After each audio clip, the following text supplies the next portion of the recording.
Hey guys, welcome to IGN India Plays Doom Eternal. Now, as you may know, a lot of us here in India are working from home. So Shunal and I are doing this VO remotely. So Yeah. if there's any audio quality issues, we apologize for that.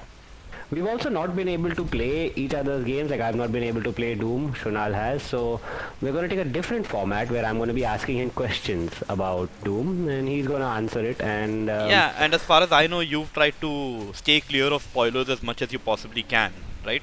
yeah, I want to have the full experience when I finally play it. So I've not looked at any trailers, any videos, just a few things here and there. Alright, let's get I started couldn't then. help I couldn't help myself look at videos about the super shotgun with the grappling hook, but other than that, I have no idea. Yeah.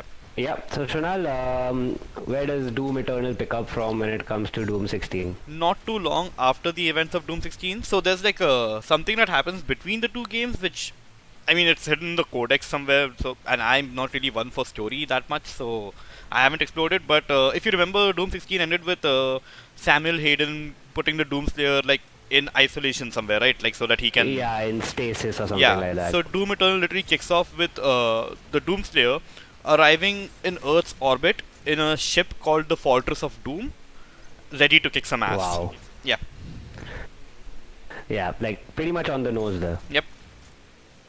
Okay, so yeah, now that you mentioned that he enters Earth's orbit, how is Earth's setting? Earth is all completely held up.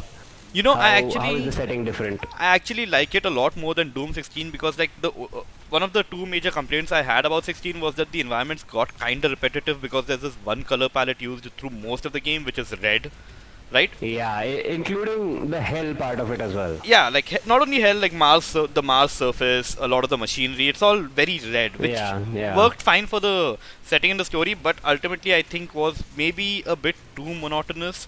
And Doom Eternal very much improves on that because you're on Earth.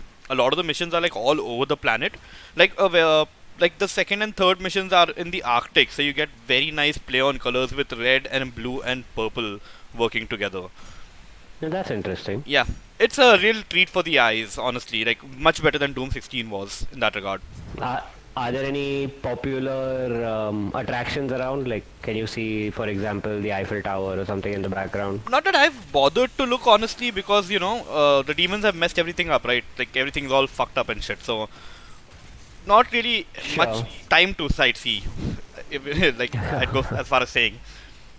Of course. Okay, so moving on, we have a new setting, but we also have new guns and new powers for the Doomslayer. Can you elaborate a bit more on them? Okay, so there's no new guns per se. I mean, there's one new weapon which you get pretty like around pretty late in the game, the sword, which is basically like imagine if the BFG 9000 was a melee weapon. Like That's interesting. it's a one hit kill, but you only have like 3 hits with it. All right. Yeah.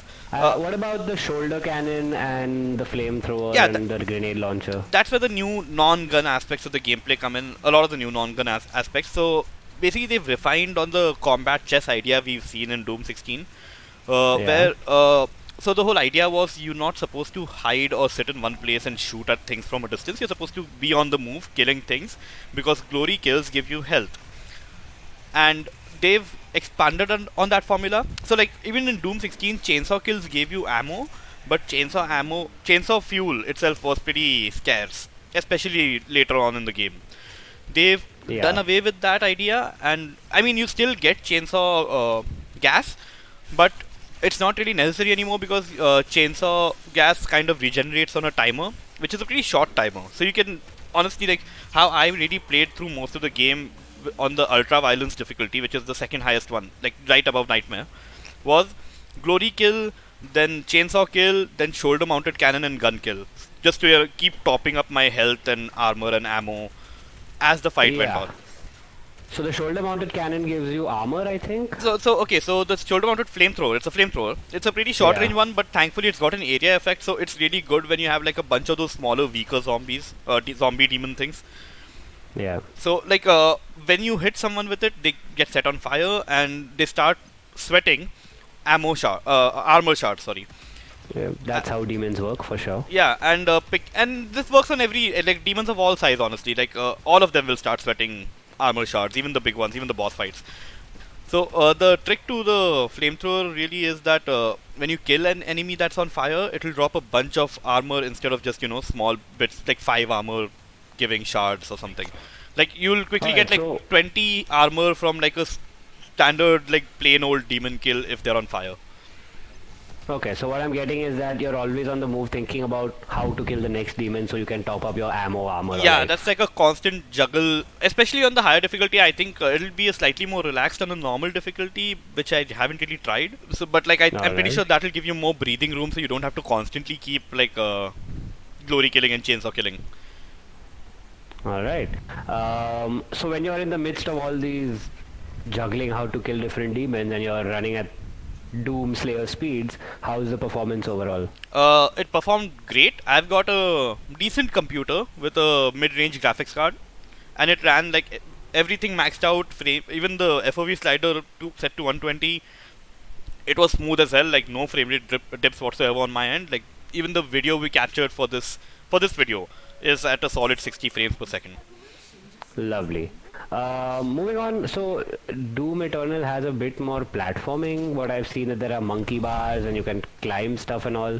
Tell me a bit more about that. Does that really halt the uh, speed of sound pace which you go in when it comes to Doom Eternal? Honestly, like I like to think of those platforming sections as a great cooldown period, like between intense fights.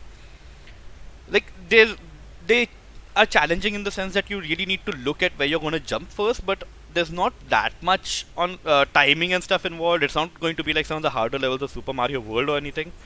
So you're never going to be stressed out because of those parts. And it does the Zelda thing where if you miss a jump and fall off, you'll just respawn on the last stable ledge you're on with some health Oh, gone. good.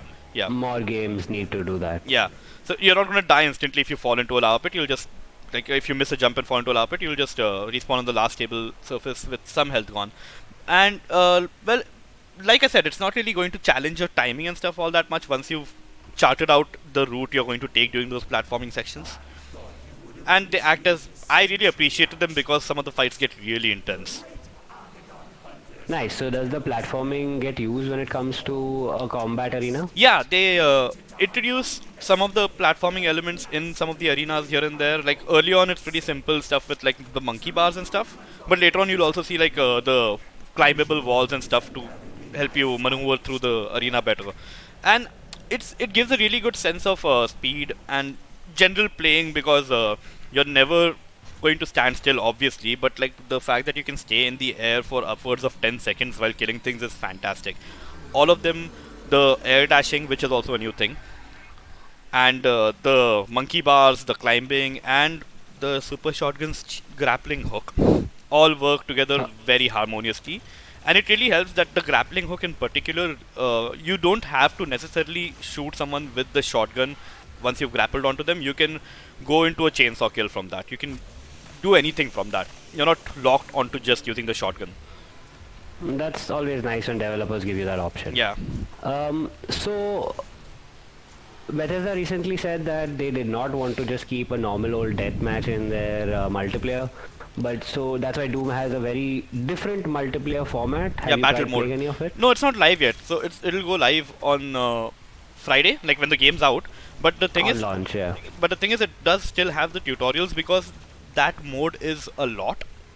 And I'm not too sure personally about how it's going to play out when it reaches the wider audience because so the whole basis of that game mode, battle mode, is that you're playing a 2-on-1 match where one player is the Doom Slayer and two players are some of the higher level demons. And it kind of takes a MOBA style approach where the two demons can summon a lot of smaller demons and there are power ups involved. But on the other hand, none of the jump pads or monkey bars are usable by the demons, only the Doom Slayer can use them. And I will even go as far as saying that the demons' movesets are incredibly well fleshed out. But I'm still not sure how far this will actually go when it comes to uh, actual popularity in the multiplayer scene. I think a deathmatch would have been better because this game plays very well. Alright, I guess that's something we'll only know after launch. Yeah. So Shunal, any final thoughts on Doom Eternal? Yeah, so one thing you actually missed out on asking me was the weak point stuff, which is I think a major part of the game now. And there are weak points, okay. yeah, and I don't think we can go back. Like I think whatever next Doom game they make has to have weak points. They're really good, and they make some of the lesser used stuff from Doom 2016 actually have a point. Like, do you remember ever using the sniper rifle in Doom 2016? No, not at all. Because you're constantly on the move and there wasn't much of a point, right? Yeah. So in Doom Eternal, every single enemy has weak points, and some of the bigger ones have the more important weak points. Like, you know, Revenants have their shoulder-mounted guns, right? The rocket launchers. Right. You can snipe out both of those Oh, nice. to neuter their moveset, so they'll only be limited to melee attacking you. Similarly, I mean, you don't necessarily have to use a sniper rifle for that, but like you can use the grenade launcher that you get with your basic shotgun, or you can just pepper that area with rockets, hoping that one of them hits the weak point. And that completely changes how the enemy AI attacks you. That not only changes how the enemy AI attacks you, that kind of changes how you would approach any combat arena. Because right now, like, usually the first thing I do is just, in 2016, was just jump around scouting the arena out before I actually got into a fight, right?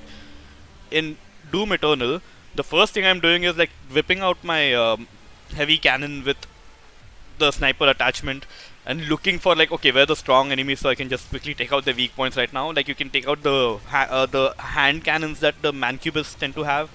You can take out an Arachnotron's tail grenade launcher thing. Like, all of this stuff is weak points. And it's fantastic. Even the big boss fights, even the big boss fights that have their own health bars have weak points. The first boss you fight is floats on a hoverboard thing and has a shield around it. So it's got two weak points where its shield is susceptible to damage from the plasma rifle, and its board is susceptible to damage in general. So you can quickly take out the board, and the super shotgun is super effective at that. And it'll basically lose its ability to float around. Alright, that's a very interesting new mechanic they've added in. Yep. Completely changes the approach to any combat scenario. And it makes a lot of the guns more useful, I'd say.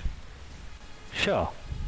Alright, anything else I'm missing out on? I mean, I think we've covered just about everything. I will say that Doom Eternal is a lot more story heavy than Doom 2016 was. It has cutscenes that take control away from you, which I'm not a fan of personally. I like Doom 16's approach to storytelling in that, like, yeah, there's a story if you want it, otherwise just rip and tear. But the story in Doom Eternal is pretty good. It's fun. It doesn't get too far up its own ass about mythical stuff, which is good. So yeah, that's about it. There's a story this time, and it's decent. Alright then, Shunal. Clearly, this is a must-buy for everyone. Yeah, definitely. I said so in my review as well. Like, this is an absolute must-buy. It's one of the best shooters you can play. Period. Game of the Year contender? Definitely. And I mean, it's kind of hard to beat Dreams, but that's a conversation we'll have later. Alright guys, so you can check out Shunal's detailed should you buy on our website. And yeah, I think that's all for Doom Eternal. For more things on this game, stay tuned to IGN India. Yep, and we'll probably be taking a look at the multiplayer once it's out, but that'll probably take some time. Yep. Right. And stay safe out there, guys. Yeah, just stay at home.